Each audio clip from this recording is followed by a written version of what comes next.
Project Loon. Thanks, Alex. Provide more insight into that story. Now this, more deaths and more guns found thanks to the botched Fast and Furious gun running operation. 3 more firearms were discovered at crime scenes in Mexico, and the rifles were traced to a gun shop that was told by the Department of Justice to sell to suspicious customers. Let's bring in Fox News contributor Katie Pavlich, who is the author of Fast and Furious, Barack Obama's Bloodiest Scandal, and its shameless cover-up. Katie, are you surprised by this latest round of revelations?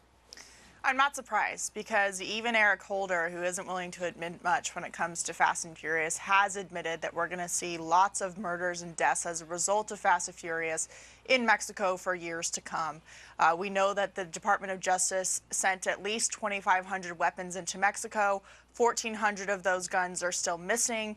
And it's not like ATF is down there trying to track them down. The only way that we find these guns now is when they do show up at these violent crime scenes and are left. And there's no telling how many crime scenes crimes they've been used in before they're left at their final destination. So have people been arrested as a result of this?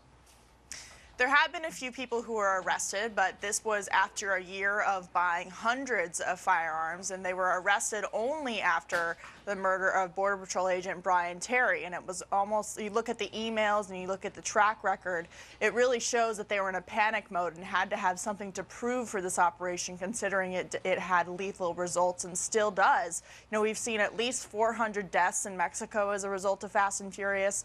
In 2012, we saw the death of a Mexican beauty queen. We recently saw, about a month ago, the murder of a police chief with Fast and Furious weapons. And so this is something that has continued. These are people who are brazen and are willing to take on not only just regular civilians, but public officials down in Mexico. Senator Grassley, we know, has been trying to get information about this. Fast and Furious going back and forth with the Department of Justice on this. Has he gotten anywhere and any more information? He has not gotten. I mean, Senator Grassley has done an excellent job of investigating, but the Department of Justice has been anything but cooperative. Grassley sent a letter to the Department of Justice and directly to Attorney General Eric Holder about a month ago, after we saw this revelation of the Mexican police chief being killed, asking why his Justice Department was not informing Congress of these new deaths that are linked to Fast and Furious weapons. You know, the Oversight Committee is still in a court battle when it comes to getting documents and to deciding whether President Obama's assertion of executive privilege will stand.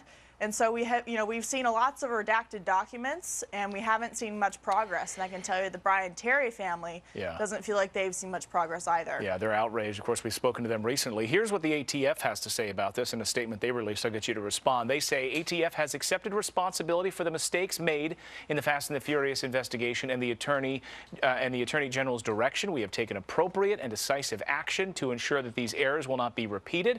And we acknowledge that, regrettably, firearms related to the Fast and Furious investigation will likely continue to be recovered at future crime scenes. Do those words comfort you that this won't happen again in the future?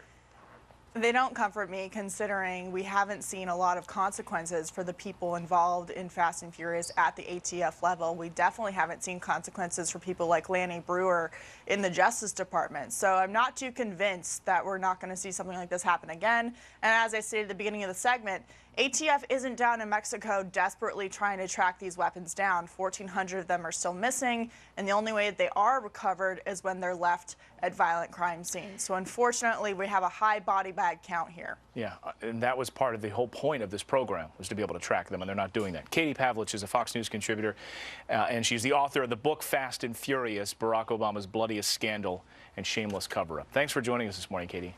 Thank you. Have a good Saturday. You too.